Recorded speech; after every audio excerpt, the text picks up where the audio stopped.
시편 116편 1절에서 11절 말씀. 여호와께서 내 음성과 내 간구를 들으심으로 내가 그를 사랑하는도다. 우리가 기도를 들으시는 하나님, 응답하시는 하나님을 믿는다면 기도를 멈출 수가 없습니다. 근데 그게 응답이 될지 안 될지 그걸 확신하지 않기 때문에 한번 하고는 들어주면 다행이고 안 들어주면 고마이고 그렇게 해서 기도를 안 할 때가 많이 있습니다. 그러나 말씀을 읽어보면 우리는 기도하지 않으면 안 되고 기도가 얼마나 중요하다는 것을 알 수 있습니다.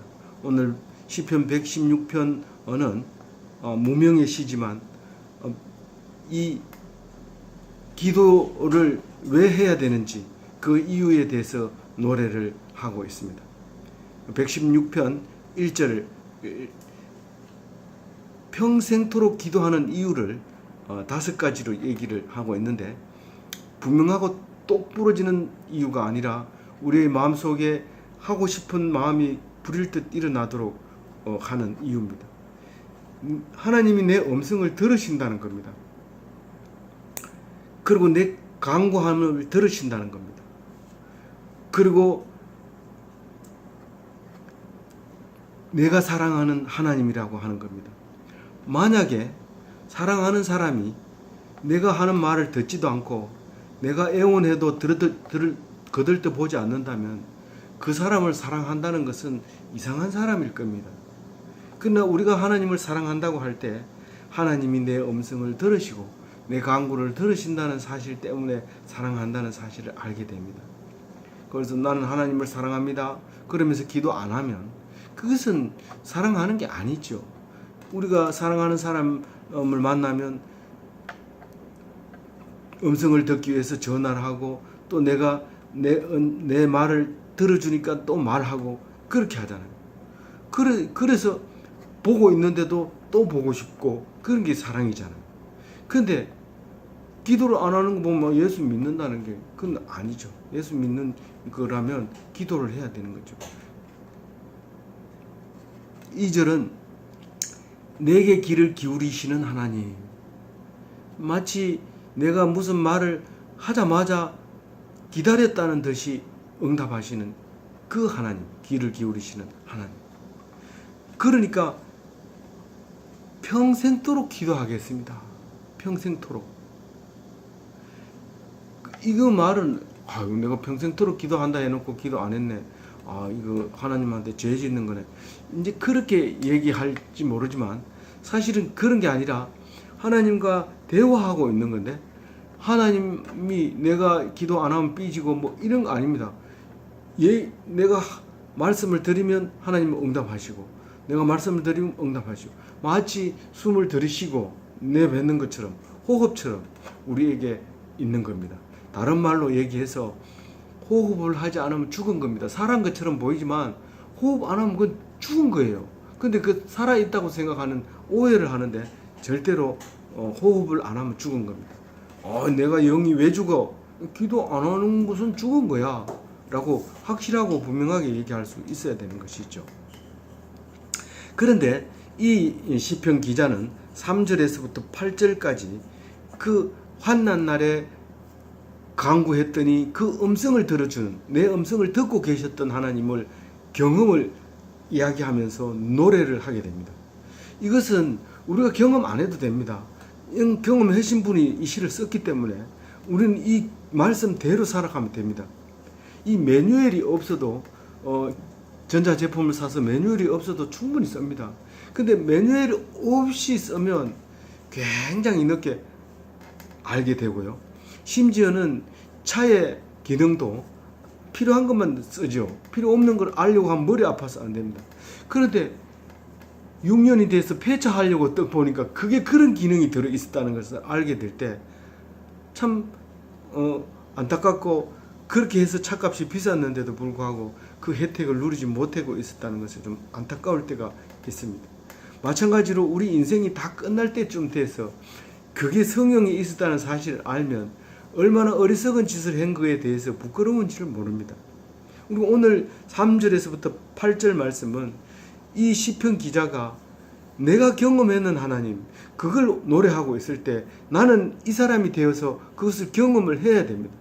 나는 뭐 가난한 변도 없었고 어려운 점을 당하지 못해서 하나님을 경험하지 못했습니다. 그러니까 성경이 필요한 거죠. 그것을 다 경험하려면 시간도 많이 걸리고 거의 죽을지도 모르고 골탕을 엄청 먹습니다. 그런데 이 말씀을 듣고 깨달으면 네가 그것을 믿었기 때문에 네가 경험했는 것하고 똑같이 쳐준다. 자기가 40년 고난 겪었다고 남들 보고 아직 멀었어, 40년 더 고통 당해야 돼, 이렇게 말하면 안 되죠. 왜냐하면 우리 성경 속에 다 알고 있으니까요. 몸으로 느끼는 사람이 있어요. 물론 우리가 뭔 전기를 공부한다 하더라도 어떤 사람은 이론적으로 훤하게 아는데 이 실제로는 못하는 사람이 있고, 어떤 사람은 이론 하나도 몰라도 그게 어떻게 흘러가는지 자기 원리대로 알아서 하는 사람이 있습니다. 근데 제대로 기술자라면 이론도 실력이 있어야 되고 실기도 실기가 있어야 됩니다. 그래야 그게 힘이 나고 파워가 나고 능력이 나타나는 거죠. 이론과 실기가 병행했을 때. 그러니까 우리가 성경 말씀을 읽는 것은 경험하지 않고 얻어들이는 놀라운 말씀이죠. 이거는 나라가 한 번도 안 망해봤는데 망한 것 같고, 전쟁을 한 번도 겪어보지 않았는데 전쟁 겪은 것하고 똑같아요. 전쟁을 안 겪어본 사람은 전쟁이 얼마나 무서운지 몰라서 총싸움 하고 싶어가지고 게임을 맨날 해봤으니까 총싸움 하기 신나잖아요. 죽이고 막 이렇게. 근데 전쟁이 막상 일어나면요, 사람 한 사람도 못 죽이고요, 박죽카포 그 엄청 비싼 그 한 발에 굉장히 비싼 건데 그걸 혼자서 둘러매고 그 초가집 하나 태우고 그러고 붙들려가지고 죽게 되는 그런 거. 우리는 경험을 하지 못했을 때 경험하게 해주시는 게 말씀입니다. 이 말씀을 통해서 큰 은혜 받으시기를 바랍니다. 3절에 사망의 줄이 나를 두를 때, 사망의 줄이 나를 두는 게 뭐냐? 세월의 고통이 내게 이를 때를 얘기하는데, 세월의 고통이 뭐냐? 죽을 지경입니다. 지금 살아있어도 산 게 아니고 차라리 목숨을 끊어주는 게 좋겠습니다. 이게 세월의 고통이 내게 이를 때입니다. 그 사망의 줄이 나를 두를 때 이겁니다. 얼마나 환난에, 얼마나 슬픔에 잠기면 그렇게 표현을 할 수 있을까요? 이 슬픔에 잠기면 죽고 싶습니다. 내가 죽어야 이 고통에서 벗어난다고 생각하고 가슴을 쥐어뜯고 있는 그 상태가 세월의 고통이 내게 있을 때, 환난과 슬픔이 만났을 때, 그때 어떻게 한다고요? 4절에 나는 기도했습니다. 여호와의 이름을 불러 기도했습니다. 여호와의 이름을 불러서 기도해요. 그냥 뭐 그 집에 가면 그 효험이 있더라, 그 암자에 가면 효험이 있더라, 그래가지고 돼지머리 사가지고 가서 거기서 기도하고 이런 게 아니라 하나님의 이름을 부르면서 내가 당한 환난과 내가 당한 고통과 내가 당한 슬픔에 대해서 이야기를 합니다. 죽을 지경입니다, 하나님. 그렇게 내 영혼을 구하소서 하고 얘기합니다. 이 병 걸린 사람이 병 낫기를 기도하기가 참 어렵습니다. 믿음이 없기 때문에. 그래서 병 낫기를 구하는 게 아니라 영혼을 구하소서 그럽니다. 사람은 누구나 다 죽기 때문에 그 병 낫기에 대해서는 상식적으로 안 낫는다는 사실을 알게 됩니다. 그러면 뭘 구해야 되느냐? 우리가 죽기 전에 하나님을 만나게 해주세요. 그 기도를 해야 되죠. 뭐 조금 아프면 바로 기도에 들어가가지고 내가 하나님 못 만나고 죽을까봐 하나님 만나게 해주세요. 늘 만나는데요. 아니, 지금 그 얘기하는 게 아니고 나를 긍휼히 여기는 하나님을 만나라는 거예요.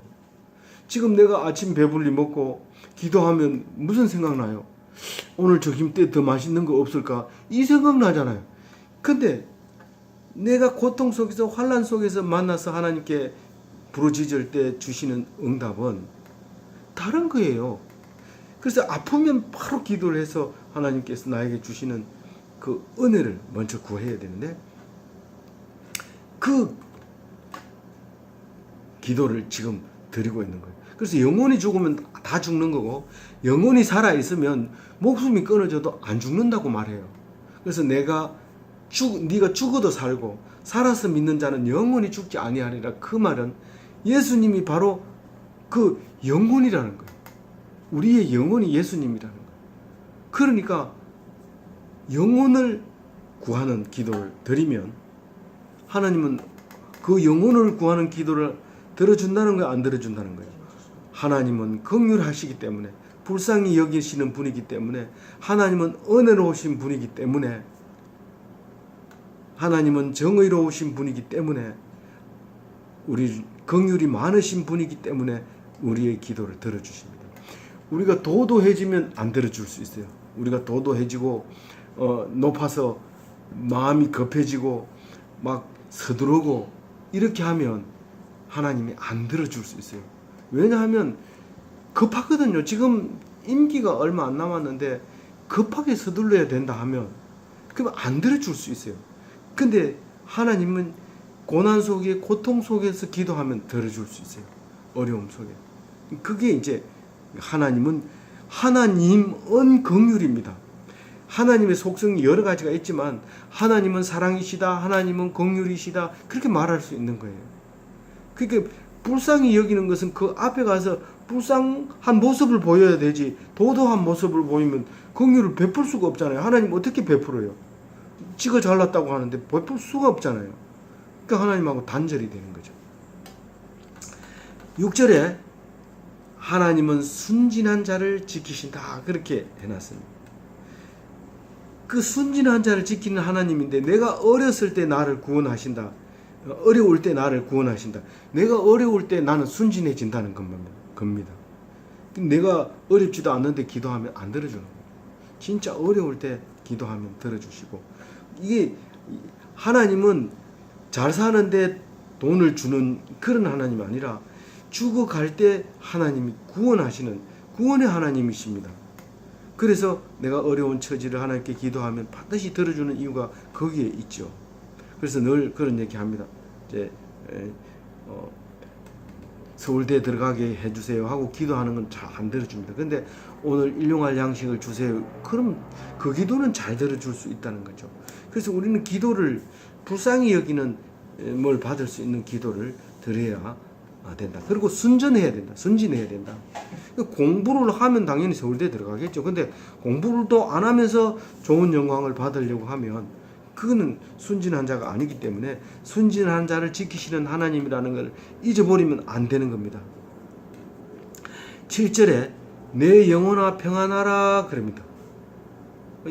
이것은 성경이 아니고는 도저히 말할 수 없는 성경적인 말이죠. 무슨 말이냐면 내 영혼아 네 평안으로 돌아가라. 네 평안으로 네가 돌아가라. 그러니까 자기 자신의 충고를 듣습니다. 내 자신이 충고하는 말을 내가 귀담아 듣는다고요. 남의 말을 안 들어도 내가 충고하는 말을 듣는단 말이에요. 그래서 남의 말을 잘 듣는 것도 중요하지만 쓸데없는 말을 잘 그렇게 경청한다고 해가지고 상 주는 거 아니에요. 그 사람이 진짜 간절한 기도, 방금 나왔던 순전한 말을 할 때는 귀담아 들어야 되지만 그 외에 쓸데없는 말을 예의 지킨다고 끝까지 들을 필요 없습니다. 안 들어도 돼요. 그런데 자신이 자신에게 충고하는 말을 귀담아 들어요. 1인칭을 2인칭 관법으로 쓰는 것은 사실 이 성경 말고는 찾아보기 어렵습니다. 내 영혼아 하고 불러놓고는 네 평안으로 돌아가라 그렇게 얘기합니다. 네가 평안을 얻으라. 명령하는 겁니다. 이 세상에 자기 자신을 보고 명령하는 것은 성경밖에 없어요. 하나님 기도를 들으면 그렇게 하라는 거예요. 네가 대리 통치자 아니냐, 내가 너에게 줬지 않느냐. 그러니까 내가 명령권을 가지고 나에게 명령하는 거예요. 충고하는 거예요. 하나님은 후대하신다. 이게 후대한다 그러니까 뭐 이게 높은 자리에 앉혀놓고 호의호식하는 건 그걸 후대하는 거 아니고요. 불쌍히 여기는 사람을 밥 한 그릇 주는 게 그게 후대하는 거죠. 박대하지 않는 게 후대하는 겁니다. 뭐 네가 지금 사지가 성한 놈이 동양하러 다니나 일을 해야지. 니는 버릇을 고쳐야 돼. 넌 나가. 좀 굶어 봐야 돼. 이렇게 하면서 이렇게 박대하지 않는다는 거예요. 하나님은. 우리는 그렇게 하죠. 우리는 그렇게 하지만 하나님은 그렇게 하지 않는다는 거예요. 그러니까 네 자신은 네 평안으로 돌아가라. 내 평안이 원래 나는 평안하도록 만들어져 있어요. 하나님이. 근데 그걸 놓쳐버리면 안 된다는 거예요. 놓쳐버리면. 남이 날 보고 못생겼다 하더라도 하나님이 너보고 잘생겼다고 얘기를 수없이 했기 때문에 그거를 믿느냐, 그 딴 사람 얘기를 듣느냐, 그 사람 때문에 화가 나가지고 자살해버리고 그러지 말고 하나님의 이야기를 듣고 희망을 가지고 용기를 가져야 되는 거죠. 누구 말을 들어야 되는지 판단할 수 있어야 돼요. 이 시편을 읽으면서요. 8절에는 내 영혼을 사망에서 건지시고 그랬습니다. 내 영혼을 놓아버리면 살아있어도 죽은 거예요.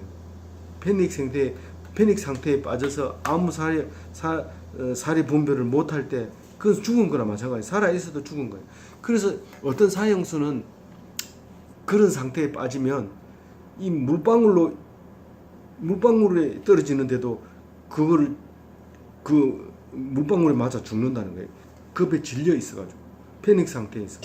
그런데 이 영혼이 살아있는 사람은 지금 숨이 반 붙어가지고 숨은 못 쉬고 있으면서도 의사 표현을 한다는 거예요. 영혼이 살아있는 사람. 그래서 영혼을 소생시키는 게 가장 중요합니다. 그래서 목숨을 죽이는 것을 두려워하지 말고 영혼을 죽이는 것을 두려워해라. 예수님이 그런 말을 하셨잖아요. 내 눈을 눈물에서 건지셨다. 이것도 성경적인 말이죠. 눈물을 울지 않게 해줬다는 거죠. 울지 않게 해주셨다. 내 발을 실족하지 않게 하셨다. 실수 없이 넘어지지 않게. 우리가 실족한다고 그러죠. 실족하면은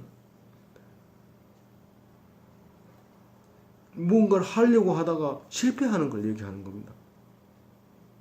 절대로 그렇게 하지 않는다. 왜냐하면 아마 경험해봤기 때문에.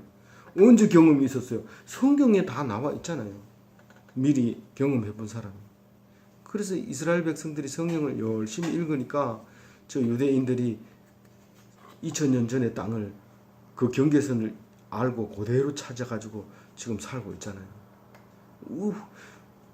10대를 거쳐서 앞의 일을 어제 일처럼 기억하고 살고 있는 그게 성경의 능력이죠. 9절에 내 평생에 하나님을 떠나지 아니하리다. 내 평생에 하나님을 떠나지 않겠다는 겁니다. 이 땅에 있는 동안은 생명이 있는 동안 이 말을 얘기하는 거예요. 이 땅도 내가 없으면 이 땅은 없는 거예요. 내가 땅에 있는 동안에 난 땅에 있는 동안에 하나님을 떠나지 않겠습니다. 하나님을 떠나지 않는 게 호남대우입니다. 호남대우. 하나님을 모시고 산다. 하나님을 떠나지 않겠다 이러고 하나님 뒷전에 앉혀놓고 뒷방 늙은이로 앉혀놓고 내가 마음대로 자주 오지 하면 하나님 좋아하겠어요? 절대로 좋아하지 않습니다. 하나님이 계신다면 네가 행동을 그렇게 하면 안 돼. 나보고 내가 충고해 줘야 됩니다. 내보고 나를 강력하게 충고해. 너 그따위로 하다가는 혼날 줄 알아. 충고를 들어야 돼. 귀담아 들어야 돼. 그 고통 중에도 주님을 믿었고 고통 중에도 큰 고통을 당했을 때 믿었는데 그 대표적인 게 뭐예요? 욥기예요. 욥기. 욥처럼 환난 중에도 변함없는 믿음을 가졌어요. 그 딸 이름은 여미마와 그시아와 게렌합북이었어요. 그 딸들은 안 뺏어갔어요. 끝까지 남아서 그 딸들이 예쁘게 자라서 아버지의 신앙을 물려받았어요. 그 욥은 환난 중에도 하나님을 믿었기 때문에 그런 거예요. 친구들이 와서 별의별 소리 다 하고 네가 죄를 지어서 그렇다. 욕하고 죽어라.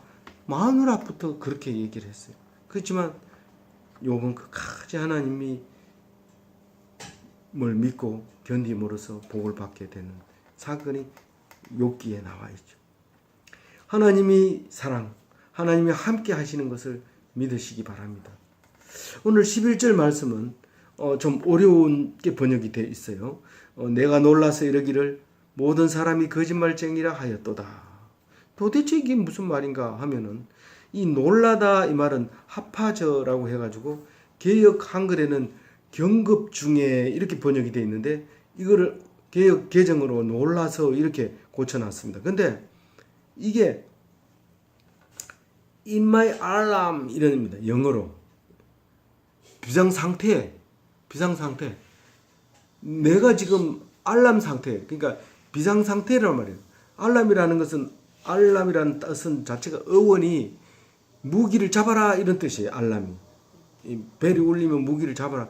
이제 우리는 새벽에 일어날 때 알람을 틀지만 이 영어가 생길 때 주로 이제 자다가 알람이 울리면 이제 적들이 쳐들어왔다고 생각하니까 바로 가서 무기를 잡게 되는데 이제 그 어원에서 생겼다고 해요.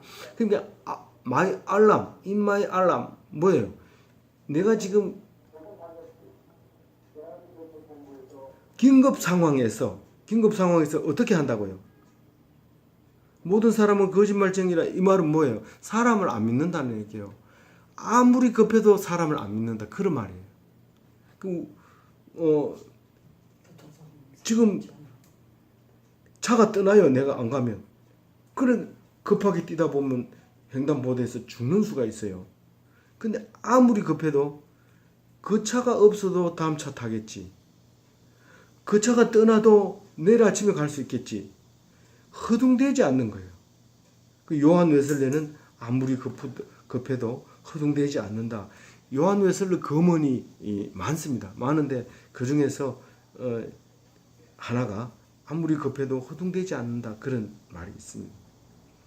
이 영어 성경 중에 다른 성경은 헤이스트라고 표현을 했어. 다급한 이렇게 표현을 했어요. 그러니까 내가 놀라서 이르기를 모든 사람이 거짓말쟁이라 하였도다. 이것은 경험을 얘기하는 것이 아니라 아무리 급해도 인간을 믿지 않았다 이런 뜻입니다. 약간 어려운 부분이 있었는데요. 아무쪼록 하나님만 의지하고 어떠하든지 고통이 있든지 어떠하든지 긴급 상황이 닥치든지 하나님 사람을 의지하지 않고 하나님만 의지해서 실족하지 않는 그런 기독교인이 다 되시기를 바랍니다.